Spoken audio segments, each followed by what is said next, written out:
C. Compassion and forgiveness. PANACEA Model C.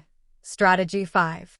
During this module, we will be using conflict resolution therapy and focusing primarily on 2 therapeutic principles to help foster compassion and empathy, as well as resolve conflict by relating with kindness, warmth, and understanding. The first principle is compassion-focused therapy, CFT, which is aimed at resolving conflicts between individuals or groups healthily and constructively. This type of therapy emphasizes the importance of developing compassion for oneself and others, as well as those that preceded us, particularly in the face of difficult emotions. The second principle we will be implementing is empathy-based therapy, EBT, which focuses on teaching individuals how to understand and connect with others on a deeper level. EBT emphasizes the importance of active listening, perspective-taking, and empathy-building exercises. We hope that this module will provide you with a valuable foundation for personal growth and development, as well as enhance your ability to communicate and connect with others in a more compassionate and empathetic way. Written module. Oftentimes, the stories we tell ourselves about why others behave the way they do does not always agree with the facts. We tend to judge or attack what we fear and don't understand. Yet, there is always an explanation for another's behavior. When we step outside of our limited perspective and try to see a situation from another's point of view, we are often confounded with a new and expanded awareness. Once we begin to recognize the negative influences that molded the weaknesses and shortcomings of another, we can begin to discover a more compassionate perspective while gaining a deeper understanding of those who may have wronged us or have behaved poorly. Connecting the dots by drawing more insightful conclusions about the past of others will most certainly evoke empathy within us. We may not agree with the choices or behaviors of others, nor do we fully understand the reasons for them, but we will have undoubtedly gained a more reasonable explanation for them. Therefore, learning the facts can enable us to have a change of heart toward others we may have previously misjudged, including parents or other family members. Remember to extend compassion and understanding to the person you are applying the PANACEA model to, if it is related to a person. Realize this person has her own misfortunes and adopted dysfunctional behaviors and, as a consequence, has inherited her or his own set of beliefs and challenges. This is also true about ourselves.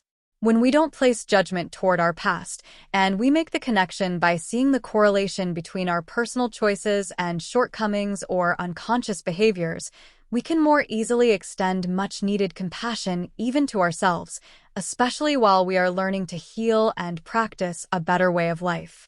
Experiential, the neuroscience of the defocus tool. Focusing attention away from yourself, such as your emotional needs, engages a defocusing circuitry in your brain, which allows new views and perspectives to emerge. The object of focusing on others or shifting our focus outside of ourselves onto separate objects, tasks, and our outside environments will inhabit the sensation of a more fluid sense of being, i.e., insightful, intuitive, feeling, and help shed old undesirable identities and promote perceptual reframing by forming new neural structures. For example, if you are feeling down and hoping things will turn around or others will reach out, instead, remember to be the answer and change you wish to see. Practice this mindfulness strategy by redirecting your focus and attention to the needs of others by stepping outside of yourself and seeing how you can reach out and be there for them. Be the solution. To illustrate, if you are not feeling heard by others and would like to feel self-expressed and voice yourself more with others, practice the LOV model that we discussed in the introductory course by reinforcing these steps. Lend an ear and listen to others with deeper intention. Listen and truly hear the voice of their soul based on what they are and are not saying.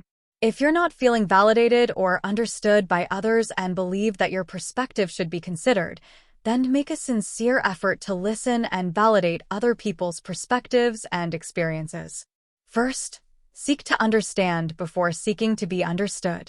This might be difficult to do at first, but truly seek to understand. We don't all experience things the same way, which results in having differing perspectives and opinions, each of which is filtered and distorted by our own beliefs and paradigms, unmet needs, and conditioning, but all are valid and deserve to be understood. Remember that the standard human need is to love and be loved. The need of every human soul is to be seen, felt, and heard. When we can take this to heart, it will enable us to extend compassion and empathy toward ourselves and others.